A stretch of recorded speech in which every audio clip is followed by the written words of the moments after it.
열왕기상 말씀 계속해서 보고 있는데요. 오늘은 14장 말씀입니다. 오늘 말씀에 보면은 두 명의 왕이 등장을 하는데요. 두 명의 왕이 누굽니까? 북이스라엘의 초대 왕인 여로보암 1세, 그리고 남유다의 왕인 솔로몬의 아들인 르호보암입니다. 북과 남인데요. 둘 다 이제 하나님을 제대로 믿지 않았지요. 우상을 숭배했습니다. 자기 마음대로 통치했죠.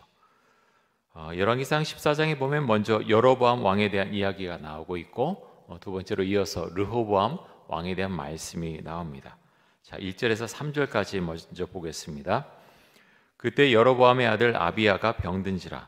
여로보암이 자기 아내에게 이르되 청하건대 일어나 변장하여 사람들이 그대가 여로보암의 아내임을 알지 못하게 하고 실로로 가라.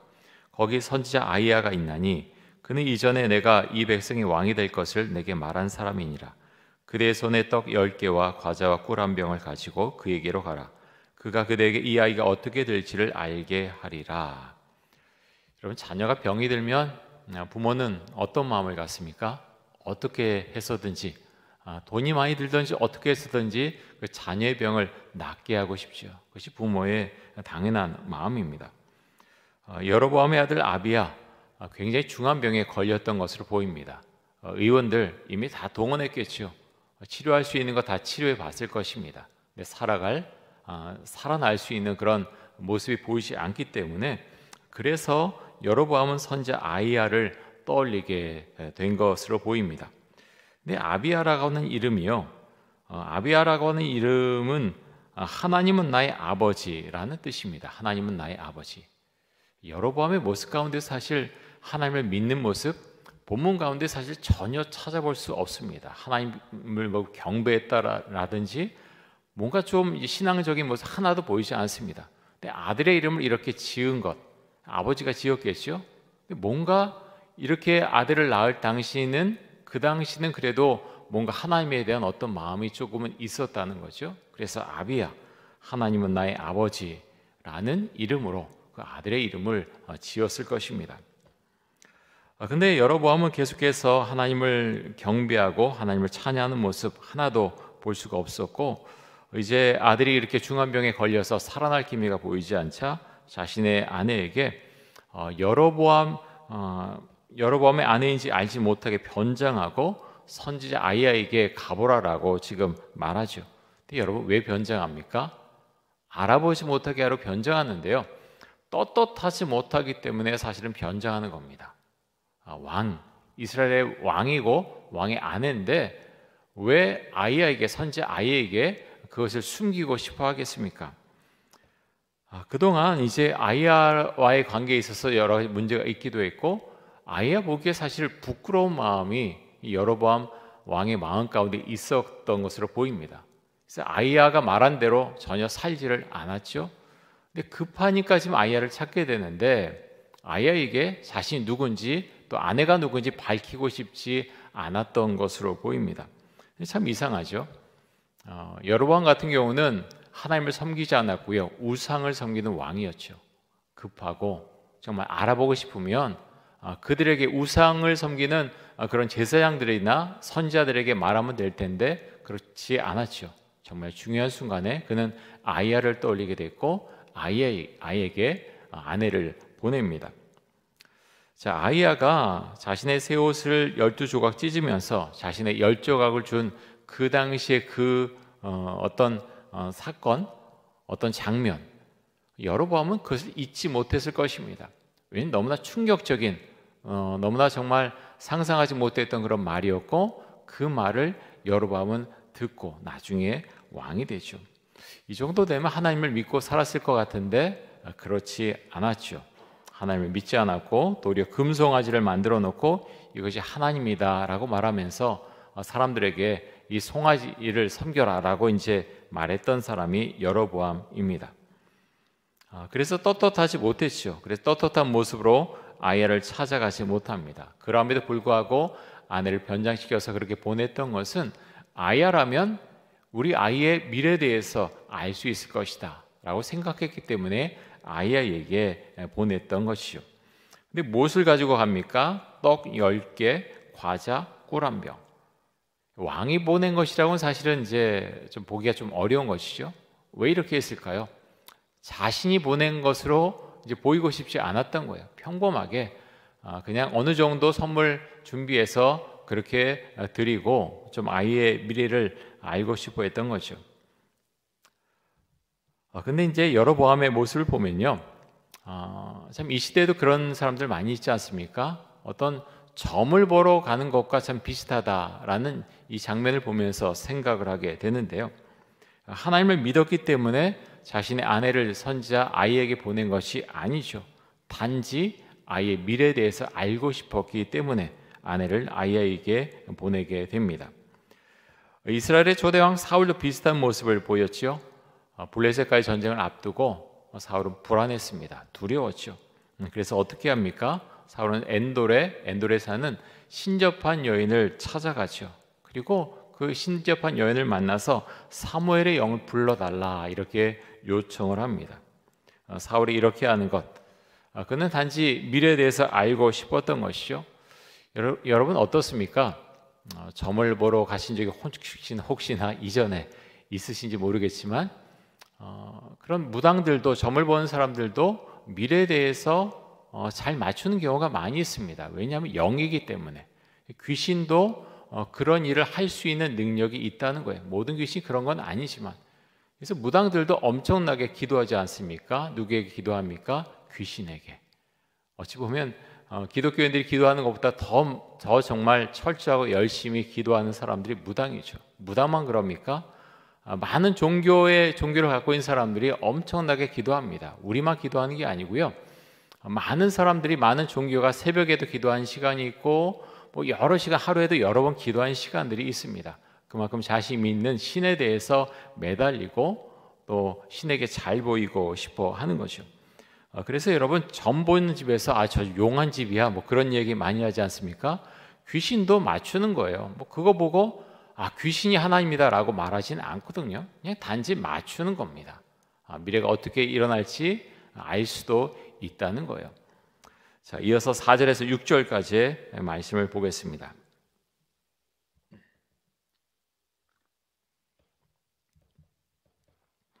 여로보암의 아내가 그대로 하여 일어나 실로로 가서 아이야의 집에 이르니 아이야는 나이가 많아 눈이 어두워 보지 못하더라. 여호와께서 아이야에게 이르시되 여로보암의 아내가 자기 아들이 병들었으므로 내게 물으러 오나니 너는 이러이러하게 대답하라. 그가 들어올 때 다른 사람이 체함이니라. 그가 문으로 들어올 때 아이야가 그 발소리를 듣고 말하되 여로보암의 아내여 들어오라. 내가 어찌하여 다른 사람이 체하느냐. 내가 명령을 받아 흉한 일을 내게 전하리니. 자, 아이야는 눈이 어두워서, 나이가 들어서 눈이 어두워서 앞을 제대로 보지 못했지만 여로보암의 아내가 온 것 바로 알 수 있었습니다. 하나님께서 말씀하셨기 때문이죠. 여러분, 아이야는 하나님의 사람입니다. 지금 흉한 일을 이제 말하려고 하는데요, 둘러서 말하지 않죠. 왜냐하면 하나님께서 말씀하신 것이기 때문에 그대로 이제 말하게 됩니다. 7절부터 9절까지 보면 이렇게 지금 말하고 있습니다.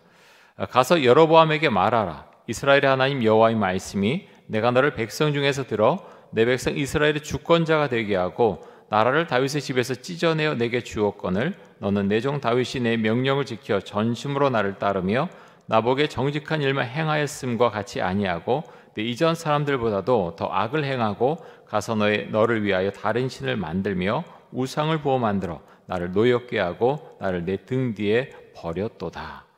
자, 하나님은요, 다윗 이야기를 또 하십니다. 다윗 얼마나 좋아하셨으면, 사랑하셨으면 다윗 이야기를 또 하실까요? 곳곳마다 다윗 이야기를 성경에서는 합니다. 그만큼 다윗은 믿음의 사람이었다고 하는 거죠. 두 가지를 말하죠. 다윗은 하나님의 명령을 전심으로 따르는 사람이었고, 하나님께서 보실 때 정직한 일만 행한 사람이다. 하나님께서 다윗에 대해서 이렇게 평가를 하십니다. 근데 여로보암은 전혀 다른 사람이었죠. 하나님께서 은혜 주셔서 이스라엘의 10지파의 왕으로 세워 주셨지만 그는 하나님을 믿지 않습니다. 여러분, 참 이상하죠? 엄청난 일 아닙니까? 세상 가운데서 가장 큰 권력을 줬잖아요. 그 정도 되면 하나님을 믿을 것 같은데 사람은요, 그렇게 권력을 부여받는다고 어떤 재물을 얻게 된다고 성공한다고 반드시 하나님을 따르는 것 아니죠. 그렇지 않습니다. 도리어 자신의 권력을 더 공고하게 하기 위해서 금송아지를 만들지 않습니까? 단과 베델을 세워놓고 자, 이것이 너희 하나님이다, 이 송아지를 섬겨라 라고 그렇게 사람들 부추긴 사람이 바로 여로보암입니다. 왜 그렇습니까? 다 똑같이 맥이 다 있죠. 성공, 어떤 권력을 더 잡고 힘을 얻고, 사람들의 초점이 거기로 가 있으면 하나님을 모독하고 하나님을 떠나는 것, 그렇게 하는 사람들 세상에 참 많이 있다고 하는 것입니다. 여러분 어떻습니까? 우리는 어떤 사람입니까? 하나님께서 보시는 것, 우리가 가진 재물, 학력, 그런 거 안 보십니다. 그렇지 않죠? 하나님은 우리의 마음을 들여다보십니다. 우리의 마음과 행함이 하나님 앞에서 온전한가, 바른가, 또 정직한가, 그것을 보시죠. 그래서 여러분 우리가 신앙생활할 때 세상 사람들이 보는 것, 우리도 사실은 어떤 재물이나 아이들이 성공하는 것, 싫어할 사람이 어디 있습니까? 다 그거 사실 좋아하거든요. 그런데 우리의 목적이 어디 있느냐, 우리의 방향성, 마음의 방향성이 어디를 향하고 있느냐, 사실은 그것이 가장 중요할 것입니다. 하나님의 말씀에 내가 전적으로 순종하고 따르고 있는가, 또 하나님께서 보실 때 나는 정직한 사람인가. 그리고 정직하다는 것이요, 사실 간단하지 않은 것 같습니다. 사람들의 평가, 나는 정직하다고 생각하는데요, 하나님께서 정직하지 않다라고 말씀하실 수도 있어요. 사람은요 그렇게 착각하더라고요. 제 자신도 그렇고 나는 괜찮아, 나는 괜찮은 사람이야 라고 생각하는데요, 그 사람은 그렇게 생각할 수 있는데 다른 사람들은 그렇게 평가하지 않을 수 있고 하나님도 전혀 다르게 평가할 수 있다는 거예요. 여러분 어떻습니까? 우리나라도 그렇고요, 어떤 독재자의 모습, 어떤 세상에서 또 다른 나라의 어떤 독재자, 좀 못되게 사는 사람들, 근데 자신이 자신을 볼 때 나는 참 괜찮은 인생 살았다, 그렇게 말하는 사람들 상당히 많습니다. 여러분 그렇지 않은가요? 모르겠습니다. 그 사람의 속에 들어가서 제가 안 들어가 봤기 때문에 모르지만 정말 그렇게 당당하게 말하는 사람들이 너무나 많다는 거예요.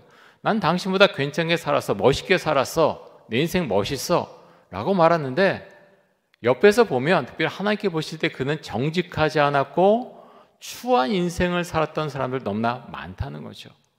그래서 평가는 하나님께서 주시는 거죠. 근데 평가 기준 우리가 어떻게 알 수 있습니까?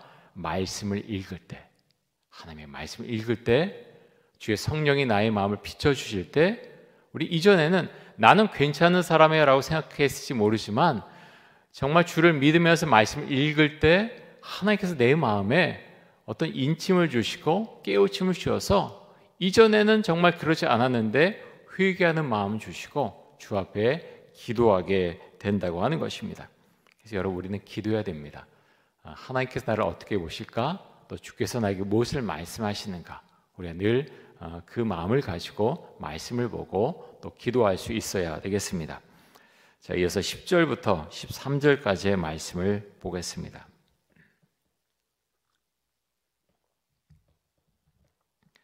그러므로 내가 여로보암의 집에 재앙을 내려 여로보암에게 속한 산에는 이스라엘 가운데 매인자나 노인자나 다 끊어버리되 거름더미를 쓸어버린 같이 여로보암의 집을 맑게 쓸어버릴지라. 여로보암에게 속한 자가 성읍에서 죽은즉 개가 먹고 들에서 죽은즉 공중의 새가 먹으리니 이는 여호와께서 말씀하셨음이니라 하셨나니 너는 일어나 내 집으로 가라. 내 발이 성읍에 들어갈 때에 그 아이가 죽을지라. 온 이스라엘이 그를 위하여 슬퍼하며 장사하려니와 여로보암에게 속한 자는 오직 이 아이만 묘실에 들어가리니 이는 여로보암의 집 가운데에서 그가 이스라엘의 하나님 여호와를 향하여 선한 뜻을 품었음이니라. 자, 여로보암의 집에 재앙을 내리시겠다라고 말씀을 하십니다. 뭐라고 말씀합니까? 여로보암에게 속한 자가 성읍에서 죽은즉 개가 먹고 들에서 죽은즉 공중의 새가 먹을 것이다. 여러분 사실 죽었다고 다 끝나는 건 아니죠. 사람들이 그 사람 어떻게 평가하고 어떻게 장례를 치르느냐, 사실은 굉장히 중요합니다. 그 사람 명예에 대한 것이고요, 그 사람이 어떤 삶을 살아왔는가, 사람들이 죽은 다음에 그를 바라보는 모습이 있다고 하는 것입니다. 그런데 죽으면 개가 먹고 들에서 죽으면 공중의 새가 먹게 된다. 굉장히 모욕적이고 치욕적인 그런 순간이죠. 자, 하나님께서 말씀하시기를 여로보암의 아내가 성읍으로 들어갈 때 너의 아이가 죽을 것이다 라고 말씀을 하십니다. 하나님을 대적한 것에 대해서 하나님께서 징벌하시는 것을 알 수가 있습니다. 여러분, 여로보암의 아내가 어떤 마음을 가지고 자신의 집으로 돌아갔을까요? 아이야가 말한 거 그대로 이루어질 것이라는 거 알고 있죠. 뭐 이루어지지 않을 거야 라고 생각하고 가지는 않을 것으로 보입니다. 얼마나 떨렸을까요? 내 아이가, 살아난 아이가 죽을 거다. 내가 성읍에 가는 순간 죽을 거다. 불안하고 두려웠을 것입니다. 여러분, 그런데 마음이 힘들고 두렵다고 하나님을 믿나요? 여러 곳에서 이제 포인트를 보게 됐는데요. 여로보암도 그렇고 여로보암의 아내도 그렇고 이렇게 예언을 받고 그 말씀 이루어지는 거 보면 하나님 앞에 회개하고 또 하나님께 돌아올 것 같은데 전혀 그렇지 않죠. 많은 사람들이 그렇지 않습니다. 여러분들 주변에는 그런 분들 없나요? 그렇게 악하다는 이야기가 아니라 마음이 두렵고 또 불안해하는 그런 분들 주변에 혹시 계시지 않습니까? 근데 그렇다고 해서 다 하나님께로 돌아오느냐, 하나님을 믿으려고 하느냐, 그런 분도 있지만 그렇지 않은 분들도 많이 있다고 하는 것입니다. 그래서 우리는 기도해야 됩니다. 성령께서 그 마음에 들어오셔서 그 마음에 회개하는 마음을 주시고 또 하나님을 알게 하는 마음을 달라고 우리는 기도할 수밖에 없죠. 자, 오늘 말씀 가운데서 21절부터 보면은 남유다의 르호보암에 대한 이야기가 나오고 있는데요. 자, 21절부터 24절까지 말씀 한번 보겠습니다.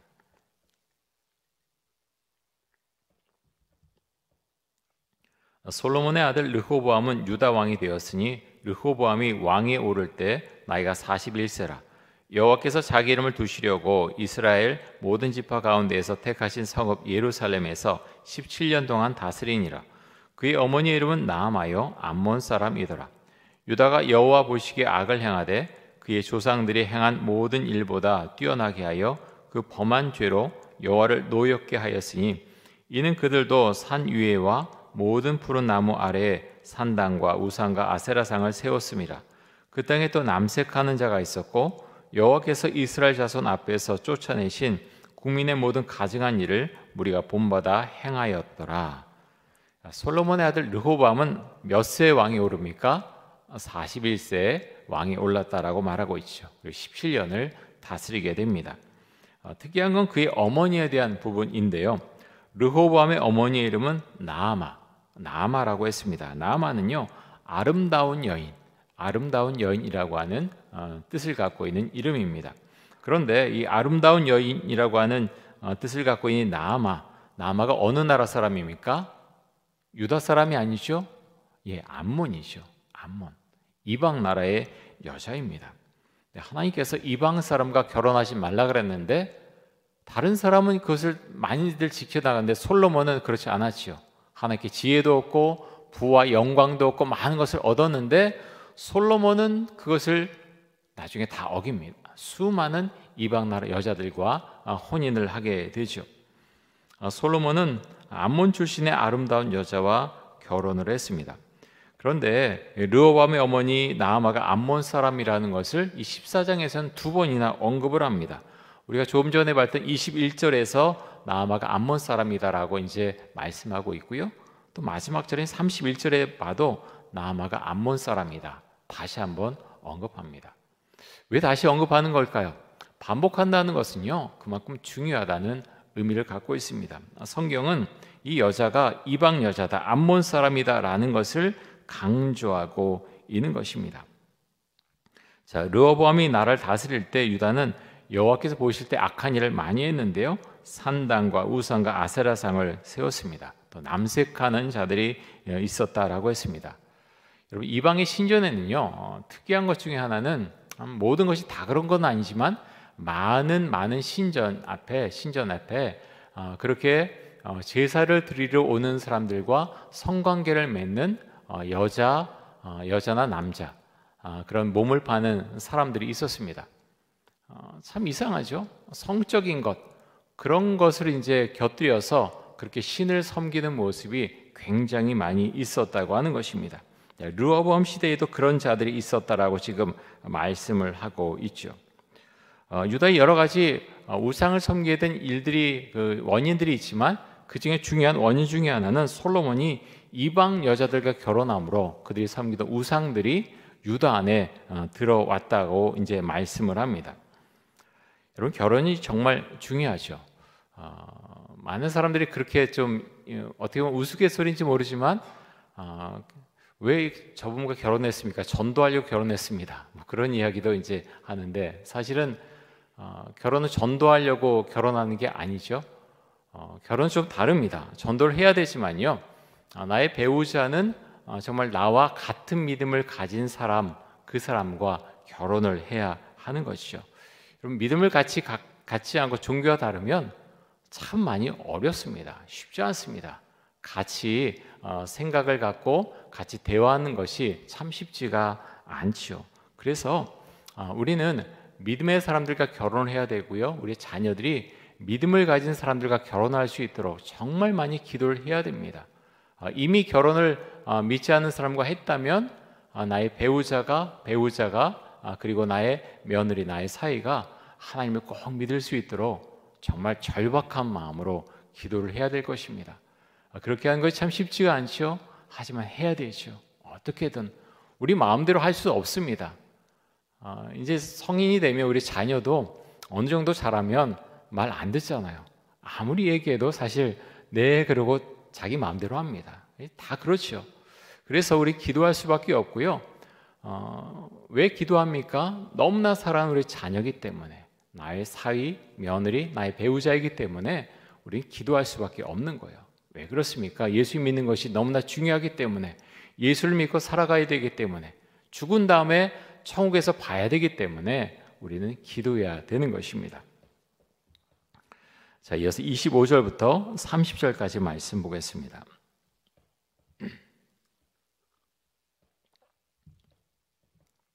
르호보암 왕 제5년에 애굽의 왕 시삭이 올라와서 예루살렘을 치고 여호와의 성전의 보물과 왕궁의 보물을 모두 빼앗고 또 솔로몬이 만든 금 방패를 다 빼앗은지라. 르호보암 왕이 그 대신 노수로 방패를 만들어 왕궁문을 지키는 시위대 대장의 손에 맡기매 왕이 여호와의 성전에 들어갈 때마다 시위하는 자가 그 방패를 들고 갔다가 시위소로 도로 가져갔더라. 르호보암의 남은 사적과 그가 행한 모든 일은 유대왕 역대지략이 기록되지 아니하였느냐. 르호보암과 여로보암 사이에 항상 전쟁이 있으니라. 자, 르호보암 왕 제5년에 애굽의 왕 시삭이 예루살렘을 공격합니다. 근데 이럴 때 어떤 일이 일어났죠? 솔로몬이 그렇게 애지중지하면서 모아놨던 많은 재물들, 여호와의 성전 보물, 왕궁의 보물 모두 빼앗기죠. 참 허무하지 않나요? 얼마나 자랑거리였나요? 얼마나 그것을 자랑하면서 아껴두었나요? 그 중에 금방패도 500개를 모두 빼앗겨 버리죠. 재물을 이제 모아놓는 것.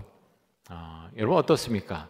우리가 세상 살아가려면 사실 돈이 있어야 되죠. 있는 건 맞습니다. 그런데 그것이 지나치고 나를 위한 어떤 삶을 위해서 돈을 쌓아두면은, 가족들만을 위한 그렇게 하기 위해서 돈을 쌓아두면 그것은요 없어지는 것, 순식간이라고 하는 것입니다.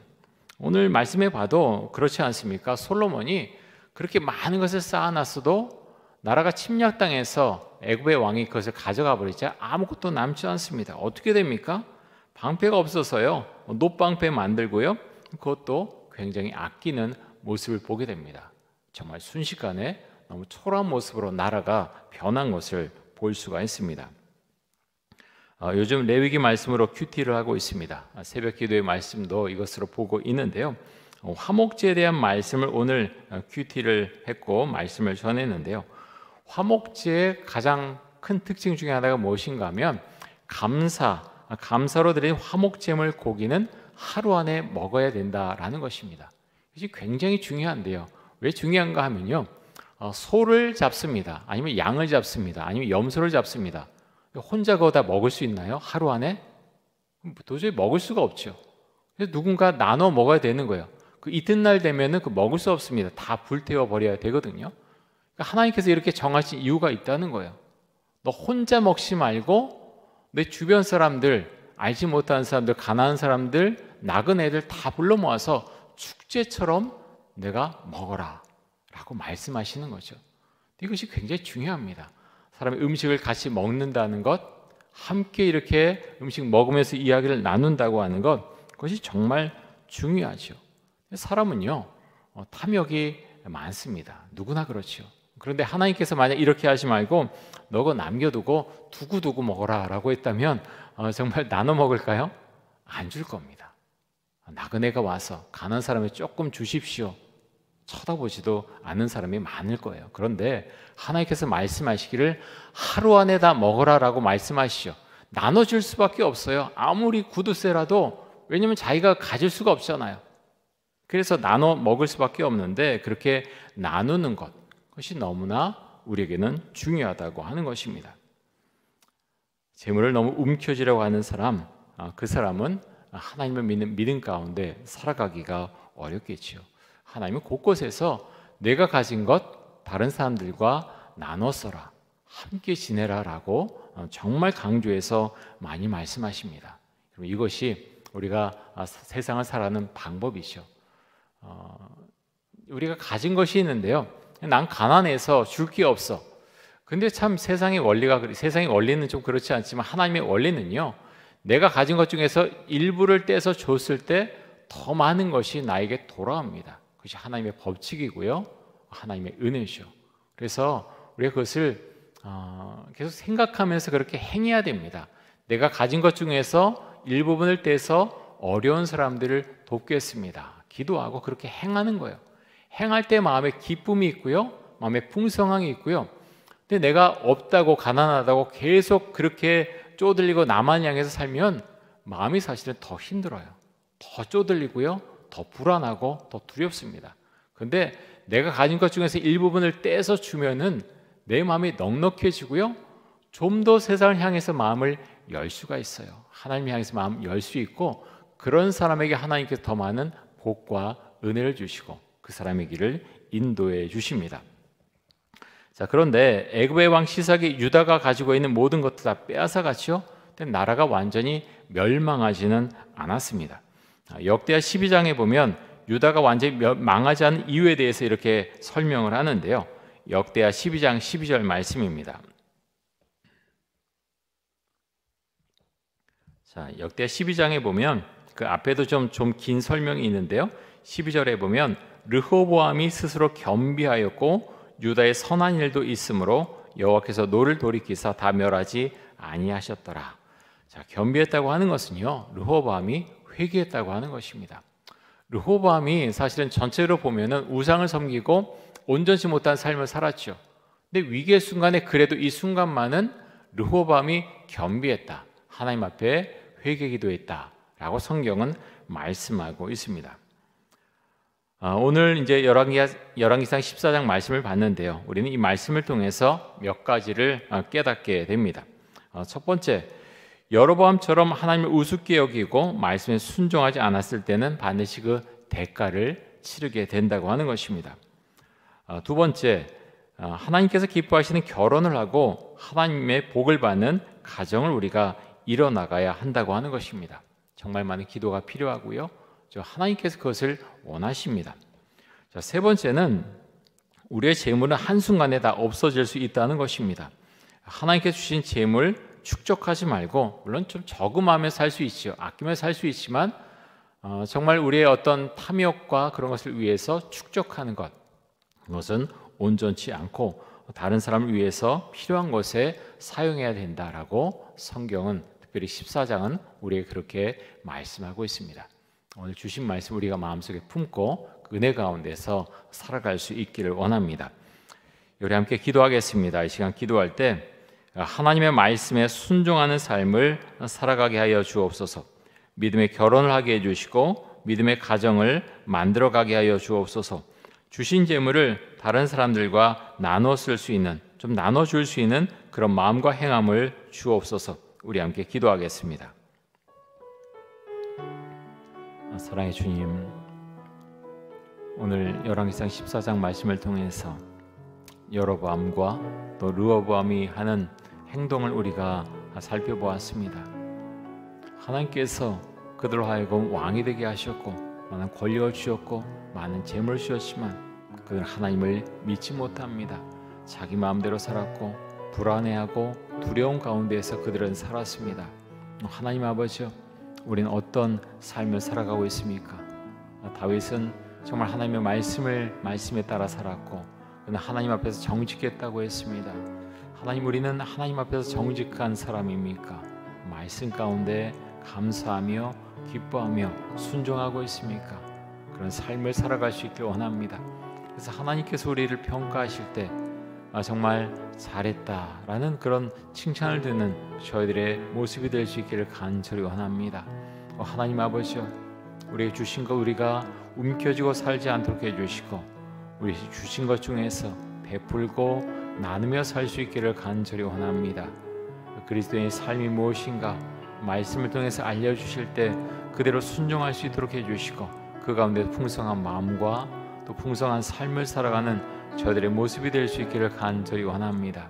우리 성도님들 한 분 한 분 지켜주시고 하나님, 삶 가운데 특별히 위기의 순간에 주 앞에 기도할 때 주님 그 기도에 주님 응답해 주시고 위기를 잘 넘기고 또 하나님의 은혜와 하나님께 주신 복 가운데 살아갈 수 있도록 주 은총을 주옵소서. 사랑해 주님 감사합니다. 주님께서 우리를 항상 보고 계심을 우리가 기억할 수 있길 원합니다. 다윗처럼 말씀에 순종하고 또 정직한 모습으로 세상을 살아갈 수 있도록 하여 주옵소서. 하나님께서 사랑과 또 은혜를 우리에게 베푸심을 늘 기억하고 하지만 주를 또 두려워하는 마음도 우리가 가질 수 있기를 간절히 원합니다. 하나님 아버지요, 오늘 말씀에 나온 여로보암도 르호보암도 왕이었고 많은 권력을 가지고 재물도 많았지만 그들은 하나님을 섬기지 못했습니다. 하나님 아버지요, 우리에게 주를 향해서 온전한 마음을 갖게 해주시고 주만을 섬기며 또 주 앞에 감사하며 또 주님으로 인해서 기뻐하며 살아갈 수 있도록 주 우리에게 크신 은총과 또 성령을 부어 주옵소서. 감사합니다. 늘 믿음 가운데 승리하는 삶을 살아가게 하여 주옵소서. 예수 그리스도의 이름으로 기도드립니다. 아멘.